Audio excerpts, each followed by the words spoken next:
Ele é ator, roteirista, dramaturgo, diretor de curtas e agora, acho que está sobrando tempo, mas está estreando como diretor de longa-metragem. Estou aqui com o Rafael Primor. Obrigado por você ter vindo. Imagina, obrigado você pelo convite. Mas olha, hoje em dia, entre filmes de comédia rasa e outros de perseguições e câmeras balançando, o Gata Velha, Ainda Minha, é um oásis no cinema nacional, com um filme que elogia a palavra e a relação humana. Me conta, como é que foi a ideia desse filme? Ele nasceu como filme? A ideia era para ser mesmo um filme ou você acabou transformando no filme? Porque renderia bem uma peça de teatro também, né? Eu comecei escrevendo como um romance a princípio, assim. E aí, quando eu vi que tinha muito diálogo, eu resolvi escrever uma peça de teatro. E aí fui transformando aquele texto numa peça de teatro. E deixei aquilo na gaveta. Quando eu cheguei perto, me aproximei do Canal Brasil, através da Bárbara, a gente tinha um projeto de curta-metragem lá dentro. Aí, conversando com eles, eu tinha muita vontade de fazer um filme, e aí já não tinha mais um novo projeto com o canal. E eu falei, olha, vocês não se interessam de repente de trazer um projeto de um filme e tal?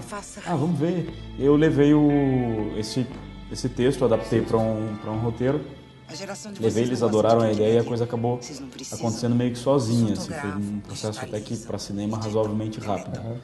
E também porque é um filme de baixíssimo orçamento, né? Um filme que foi feito a toque de caixa, até para filmes de baixo orçamento ele é mais baixo. Eu falo que é zero orçamento. 150 mil, né? Que assim, até de repente para a pessoa que está em casa parece uma fortuna, né? Mas não é, um filme de baixíssimo orçamento, com muita gente envolvida. Os filmes de baixo orçamento no Brasil giram em torno de 800 a 1 milhão, mais ou menos, até um pouco mais que isso. Então ele foi feito um filme como se fosse quase uma peça de teatro, até na estrutura, na verdade. A gente ensaiou bastante, a gente ensaiou por 2 meses e depois filmamos em 7 dias para que a gente conseguisse realizar o filme com esse orçamento. Era o tempo que você tinha para filmar, era o tempo que o orçamento nos permitia filmar. Então, a gente está tão acostumado a ver a Regina naquele papel, como você falou, né? A boazinha, a namoradinha do Brasil eterna, né? E a Bárbara sempre aquela coisa mais furiosa, aquela força, energia. E você vê no filme uma Regina maquiavélica muitas vezes, né? Porque ela trama muito aquele encontro das duas, soltando às vezes coisas ruins, falando coisas ruins para a Bárbara. E a Bárbara numa situação frágil. Isso, até. Exatamente. No começo totalmente fragilizada. Então o primeiro momento das duas surpreende. Né? A Bárbara estranhou bastante também assim, esse processo todo. Ela estava super insegura porque o grande jogo ali funcionaria se elas invertessem um pouco dos papéis que a gente está habituado a sempre ver. Então, né? A Bárbara sempre faz uma coisa mais dark, né?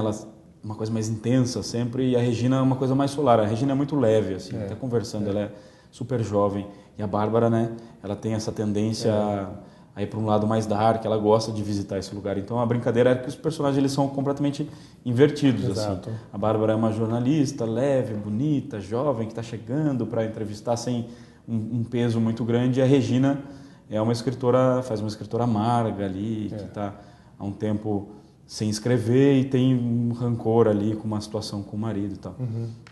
Então, o jogo todo funcionaria se a gente conseguisse esse contraste, né? Esse contraste das duas, né?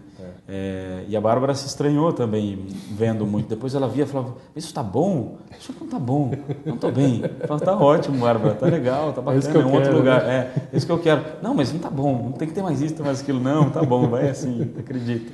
E acho que uma grande força do filme é o seu texto, o roteiro.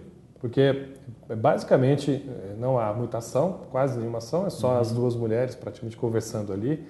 E o clímax vai surgindo desse entrave, desse embate entre elas, e é o diálogo que traz muito isso. E achei isso muito fascinante. A gente não tem uma tradição, às vezes, de roteiros densos e que apelam muito mais para a fala do que para a ação. E, obviamente, você teve a possibilidade, por ser um orçamento menor, uma exigência, digamos assim, menor, e você pode se exercer bem. Você trabalhou muito esse roteiro, desde a época do romance, ele mudou muito para o final? Ele mudou bastante, assim. Quando a gente começou a ensaiar, ele já estava... Foi o roteiro que está na tela, assim. A gente não mexeu muito nos ensaios, eu cortei algumas coisas, dei umas enxugadinhas, porque como é um filme em que a palavra movimenta a ação, né?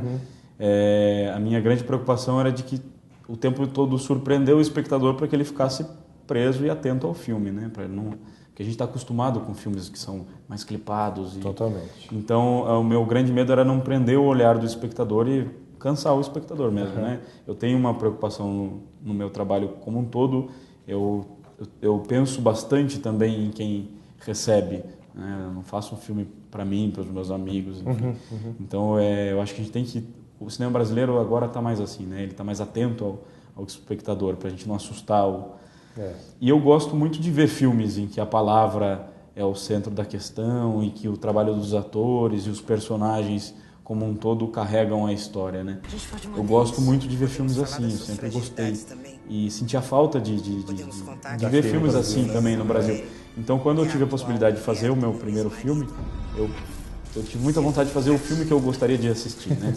Ninguém melhor do que eu sabe o que é estar com a morte batendo na sua porta. Socorro! Alguém me ajuda! Socorro!